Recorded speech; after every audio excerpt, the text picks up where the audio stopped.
Hello दोस्तों, नमस्कार। Study with genius पर आप सभी का स्वागत है। साथियों, जैसे कि आप लोगों को हमारा टाइम टेबल पता है कि क्लास 9th से 12th तक का जो है स्टडी विद जीनियस पर पढ़ाया जाता है, लेकिन कल किसी कारणवश जो है हमारे माइक में थोड़ा सी समस्या आ गई थी, उसके कारण जो है आपकी क्लास नहीं हो पाई। तो साथियों, अगर शेड्यूल्स की बात की जाए तो आज के शेड्यूल्स में जो है कल और आज में आपका जो है क्लास 11th की केमिस्ट्री प्लस बायो है और 12th में फिजिक्स है, 10th में साइंस है। तो साइंस के 2 चैप्टर्स जो ऑलरेडी कंप्लीट हो चुके हैं, इसलिए मैं उन जो क्लास 10th है उसको रेस्ट दिया गया है और साथ ही क्या स्टार्ट किया गया, क्लास 11th जो है आज स्टार्ट किया गया। 10th के सारे सब्जेक्ट्स जो है आपको क्लियरली पढ़ाए जाएंगे। साथियों, केमिस्ट्री का जो हमारा फर्स्ट चैप्टर है, फर्स्ट यूनिट है, उस फर्स्ट यूनिट का नाम क्या है? उस फर्स्ट यूनिट का नाम है रसायन विज्ञान की मूल अवधारणा।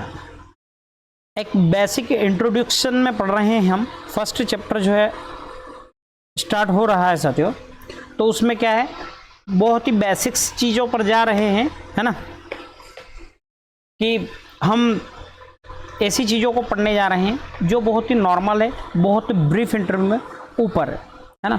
साथ साथ मैं आप लोगों को बता देना चाहता हूँ साथियों कि रसायन विज्ञान जो है ना, रसायन विज्ञान में क्या होता है साथियों, पदार्थ के बहुत आंतरिक जो इंटरनल पार्ट्स होते हैं उनका अध्ययन किया जाता है।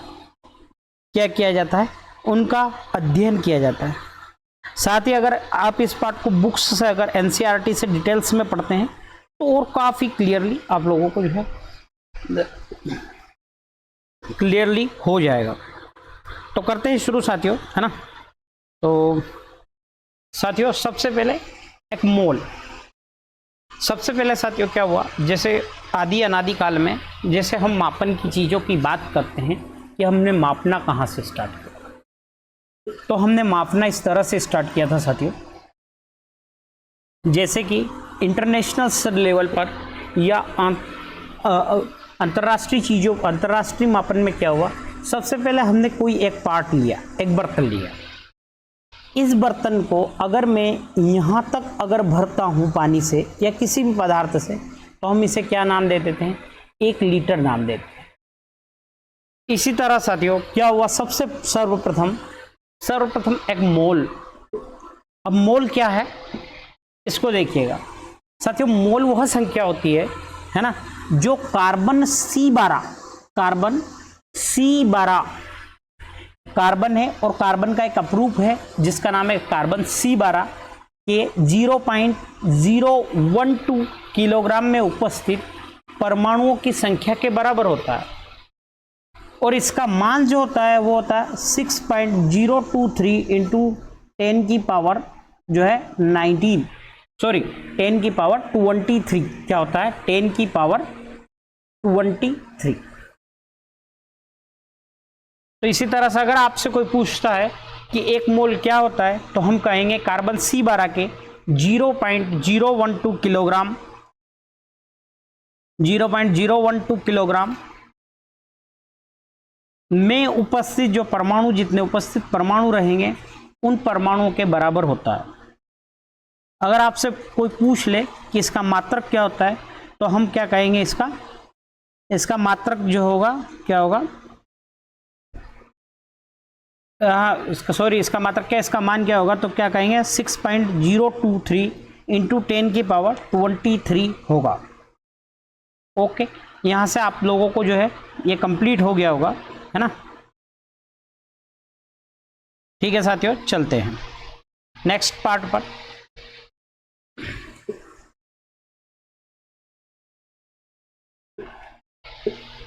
सीमांत अभिकर्मक क्या होते हैं, है ना।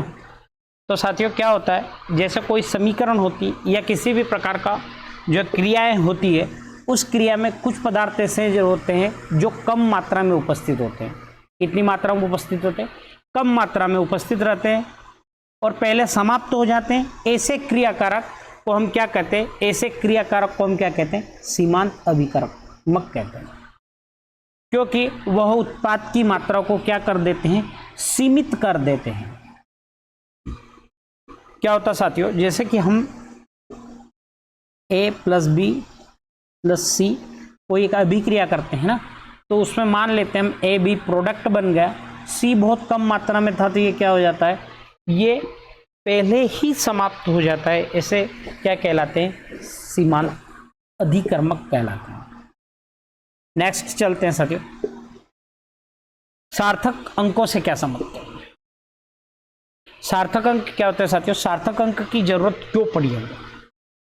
सार्थक अंक की जरूरत इसलिए पड़ी, मान लेते हैं कि केमिस्ट्री में या फिजिक्स में बहुत सारे जैसे 1.023400678 है ना, इस तरह से बहुत ज़्यादा मात्रा में अंक है।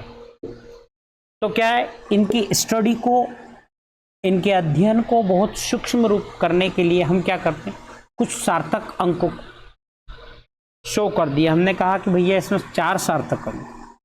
साथ साथ क्या हुआ साथियों, जैसे कि हम बहुत बार ऐसा देखते हैं, जैसे 2.56 है ना, हमने कहा यार ये 2.56 क्या सार्थक अंक है, इसको निपटाना है या इसका निपटन करना है, तो हम क्या कहेंगे 2.5 मतलब 2.5 के आसपास है, तो हम क्या लिखेंगे, इक्वल टू, जो कि समान होगा किनके, 3 के बराबर। इस तरह सार्थक अंकों को निपटा जा सकता है। अगर दशमलव के बाद में या पीछे 5 है ना, या 5 है, तो हम एक बड़ा कर लेंगे। 5 से अगर कम संख्या रहेगी, जैसे 2.41, ऐसी स्थिति में हम इसे क्या लिखेंगे, हम इसे केवल 2 ही लिखेंगे। क्या लिखेंगे हम इसे 2 ही लिखेंगे। हम क्यों लिखेंगे 2 इसको, हम 2 इसको इसलिए लिखेंगे साथियों, क्योंकि यह 4 से जो है कम है ना। तो चलते हैं हमारे सवाल पर। किसी मान के सार्थक अंकों की जो संख्या होती है, सभी निश्चित अंक, उसके पश्चात एक अनिश्चित अंक लिखकर क्या करते हैं, हम व्यक्त करते हैं। जैसे 4.028, तो यहाँ पर 1 2 3 4 कितने सार्थक अंक है, हम कहेंगे 4 सार्थक अंक है। कितने सार्थक अंक है साथियों, आप लोगों के जो है 4 सार्थक अंक है ना। कितने अंक हो गए सार्थक, 4 सार्थक, ठीक है। तो देखिए, इन सार्थक अंकों की संख्या जो है आप लोगों को बतानी है, तो इसमें कितनी हो जाएगी, ये हो जाएगी 2 है ना, इनमें कितनी हो जाएगी, ये हो जाएगी 3, इनमें क्या हो जाएगी 4, इनमें 1 2 3 6 हो जाएगी, इनमें अगर देखा जाए तो 5 हो जाएगी, और इनमें अगर देखा जाए तो 5 हो जाएगी। ये जो है आप सार्थक अंकों की संख्या है। अब सार्थक अंकों का निपटन कैसे किया जाता है, तो देखो क्या होता है, मैंने अभी आप लोगों को बताया था, किसी संख्या को 3 सार्थक अंकों तक निकटित करने के लिए यदि चौथा अंक 5 से छोटा है तो उसे छोड़ देते हैं, परंतु अगर वह 5 या 5 से अधिक है तो हम उसे तीसरे सार्थक अंक के रूप में जोड़ लेते हैं। किस तरह से, जैसे 2.46, तो हम ये जो 4 है इसको क्या कर ले लेंगे, हम 5 ले लेंगे, 2.5। अगर यही होगा हमारा 2.31, तो ये सिंपली बात है कि 5 से कम है, तो ये 2.3 ही रहेगा। इस तरह से जो है सार्थक अंक निकटन किया जाता है, ठीक है। अब है कुछ नियम से हैं, क्योंकि फिजिक्स और केमिस्ट्री में कुछ नियम्स दिए जाते हैं, उन नियमों पर शोध करके ही ये नियम बनेगा। सबसे पहला नियम है हमारा एवोगैड्रो का नियम। अब जब हम इस नियम की बात करते हैं तो हम वर्ष याद रखेंगे, ये कब दिया गया है, तो ये 1811 में जो है एवोगैड्रो का नियम दिया गया। और इस नियम के अनुसार क्या होता है, इस नियम के अनुसार यह है,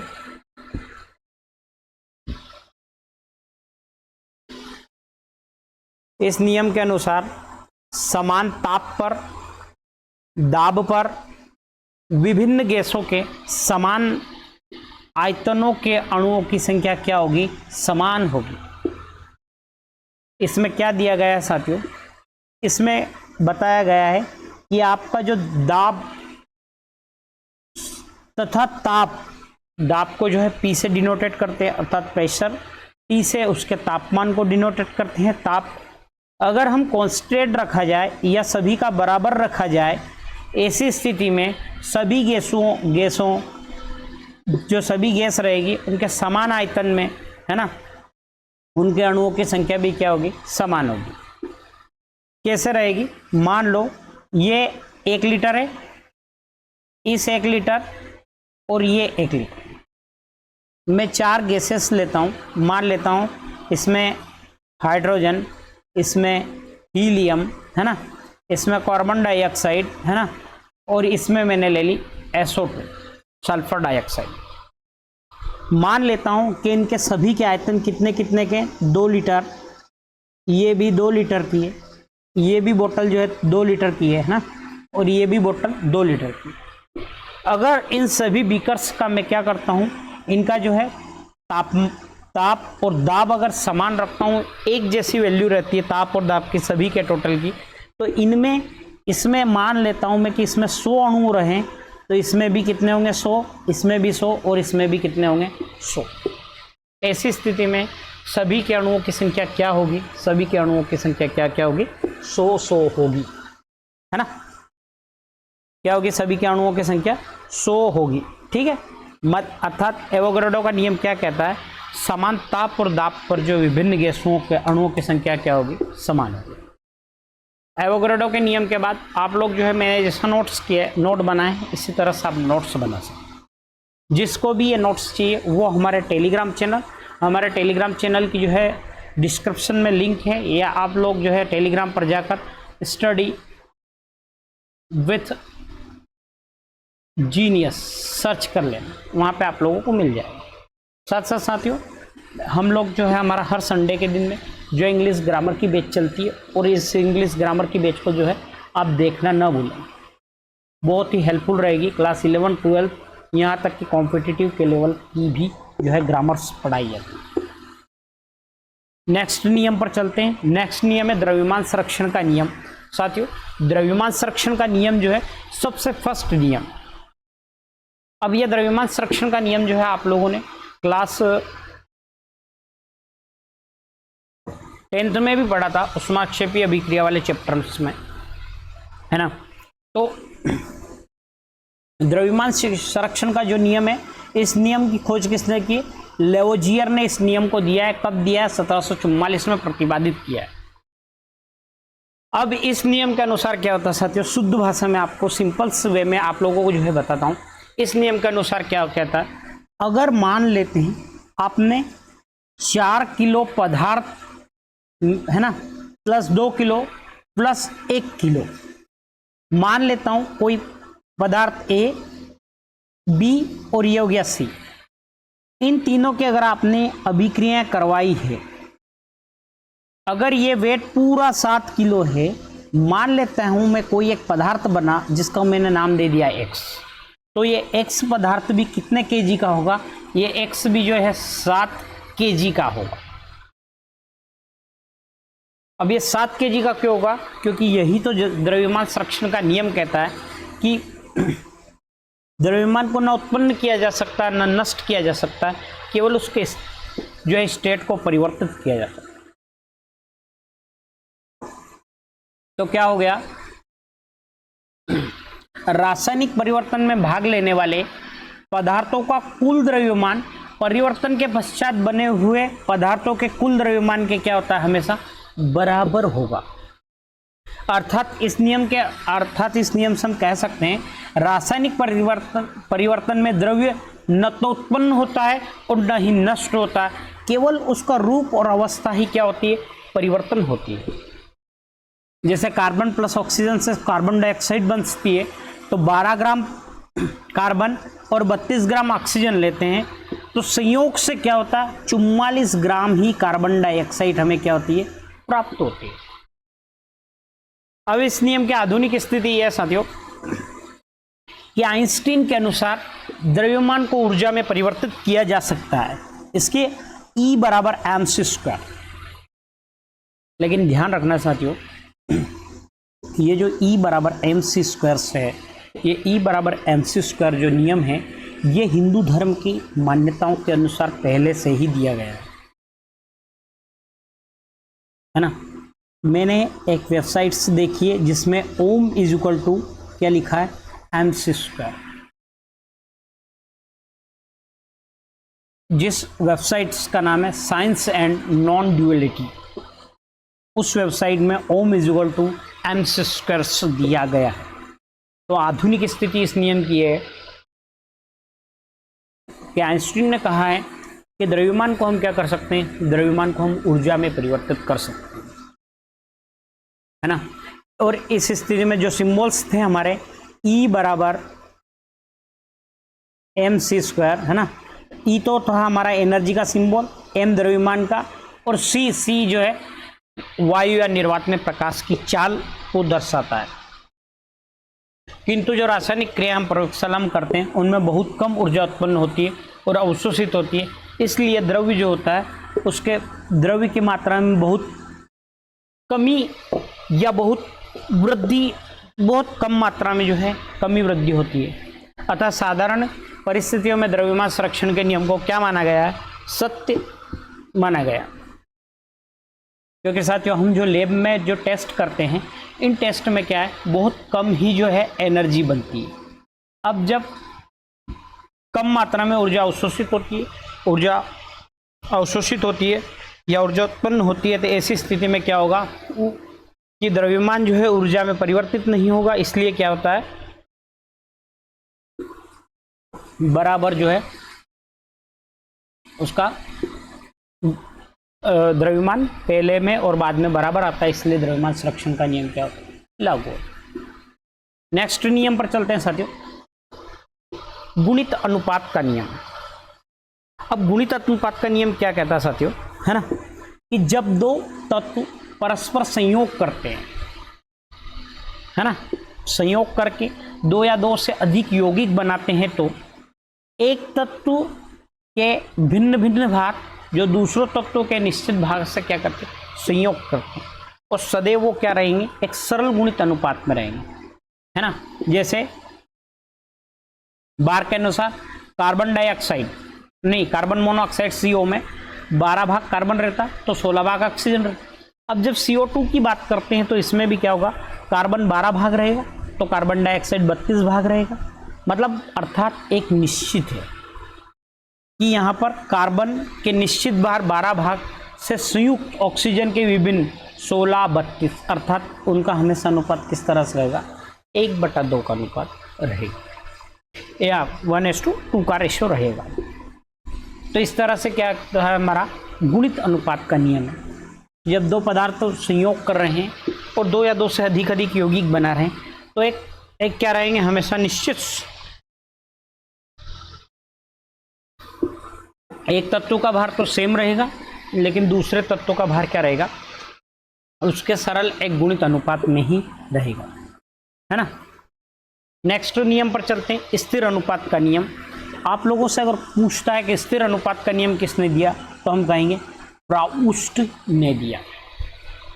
प्राउस्ट ने क्या कहा है, प्रत्येक रासायनिक यौगिकों में चाहे वह कहीं से भी प्राप्त किया हो अथवा किसी भी विधि से बनाया हो, है ना, उसके अवयवी तत्व भार की दृष्टि से सदैव एक निश्चित अनुपात में रहेंगे, है ना। अब निश्चित अनुपात में किस तरह से रहेंगे, देखिए, जैसे शुद्ध जल नदी का हो, वर्षा, कुआं, समुद्र, कहीं से भी प्राप्त किया हो या किसी रासायनिक अभिक्रिया से प्राप्त किया हो, लेकिन हमेशा हाइड्रोजन और ऑक्सीजन के जो भार का अनुपात क्या रहेगा, 1:8 रहेगा। इनका यह कहना है, मान लो मैं एक यौगिक या तत्व बना रहा हूं, मान लेता हूं मैंने NaCl बनाया, है ना। ये NaCl मैं चाहूं तो समुद्र के पानी से बना लूं, है ना, या इसको मैं कहीं लैब में बना लूं, या पर मैं कहीं पर भी अगर NaCl को बनाता हूं तो हमेशा Na का और Cl का जो भार रहेगा उनका अनुपात हमेशा फिक्स रहेगा। ऐसा नहीं है कि समुद्र में बनाने से इनके भार का अनुपात बदलेगा, है ना। शुद्ध पानी की बात करते हैं, पानी आपने नदी का लिया, कुएं का लिया, समुद्र का लिया, कहीं का भी लिया, लेकिन उसमें हाइड्रोजन और ऑक्सीजन के जो भारों का अनुपात हमेशा क्या रहेगा, 1:8 ही रहेगा। यही हमारा स्थिर अनुपात का नियम। साथियों फिर से एक और नियम है गेल-लुसाक का नियम। अगर आपसे पूछा जाए कि गेल-लुसाक का नियम किससे संबंधित है तो हम क्या कहेंगे, गेल-लुसाक का नियम जो है गैस के आयतनों से संबंधित है। इससे संबंधित है, गैसों के आयतन से संबंधित है। और इस नियम के अनुसार क्या कहा गया है, जब गैसें आपस में संयोग करती है तो उनके आयतनों में सरल अनुपात होता है।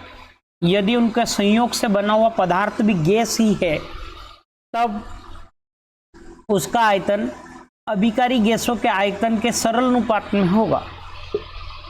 जब भी आयतन समान है ना, आयतन को समान और दाब और ताप पर मापे जाए जब, है ना, किस तरह से होगा, एक सरल अनुपात में ही होगा।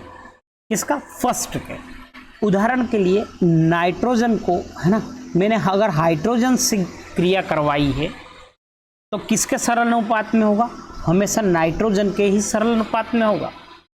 जैसे N2+3H2O तो NH3 गैस बनी है, बैलेंसिंग इक्वेशंस करिए तो इनका आयतन क्या रहेंगे, एक का, इसका एक आयतन है, इसका 3 आयतन है और इसका 2 आयतन है।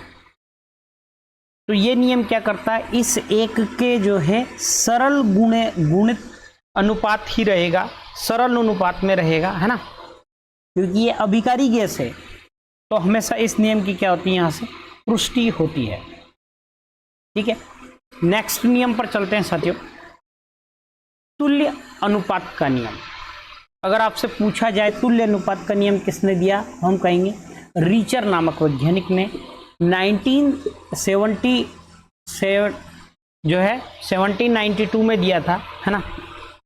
लेकिन इस नियम की पुष्टि कब हुई, बर्जीलियस ने जो है 1810 में इसकी पुष्टि की। अब इस नियम के अनुसार क्या होता है साथियों, इस नियम के अनुसार यह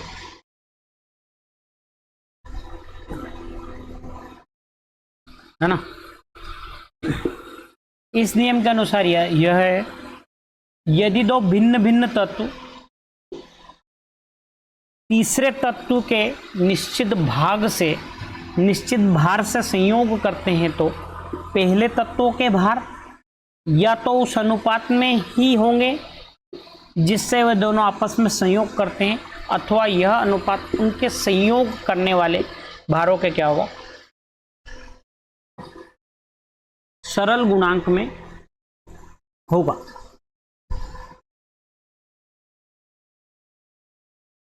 ठीक है साथियों,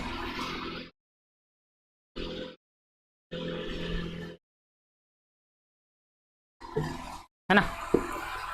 तो यहां से जो है तुल्य अनुपात का नियम भी जो है हमारा कंप्लीट होता है। ठीक है, तुल्य अनुपात के बाद में अब साथियों डाल्टन का परमाणुवाद पे मुख्य बिंदु लिखिए, है ना। सबसे पहले जॉन डाल्टन, इसको अगले चैप्टर में और डिटेल्स में पढ़ा जाएगा, है ना, लेकिन इस चैप्टर में भी ये है। सबसे पहले डाल्टन के बारे में आपको स्टोरी सुनाता हूं साथियों। सबसे पहले डाल्टन ने क्या करा था कि सबसे पहले डाल्टन ने क्या करा साथियों, डाल्टन नाम के एक वैज्ञानिक ने सबसे पहले एक सोने की ऐसी पतली चादर ली, है ना। इस चादर पे उसने क्या करा, अल्फा कणों की बौछार करी। कौन से कणों की बौछार करी, अल्फा कणों की बौछार करी, और उसमें कुछ निष्कर्ष पाए गए। उसी निष्कर्ष को हम क्या कहते हैं, डाल्टन के परमाणुवाद के मुख्य बिंदु। अब उसने इस तरह से पाया साथियों, है ना, कि प्रत्येक पदार्थ में अत्यंत सूक्ष्म अविभाज्य कण रहते हैं। अविभाज्य का मतलब है उनको विभाजित नहीं किया जाता है, उसे उसने कहा परमाणु कहते हैं। लेकिन बाद में फिर बोर आया और बोर ने इस परमाणुओं को भी 3 छोटे छोटे टुकड़ों में बांटा, जिनका नाम है इलेक्ट्रॉन, प्रोटॉन और न्यूट्रॉन। एक तत्व के सभी परमाणु का आकार, भार और अन्य गुण कैसे रहेंगे, समान रहेंगे। मान लो एक पदार्थ है, उसमें कई असंख्य छोटे छोटे परमाणु हैं, तो अगर इस एक परमाणु की जो प्रॉपर्टी रहेगी वो इन सारे परमाणुओं की भी सेम प्रॉपर्टी रहेगी। प्रॉपर्टी का मतलब है उनके समान गुण, आकार, भार, सभी चीजें एक जैसी रहेगी।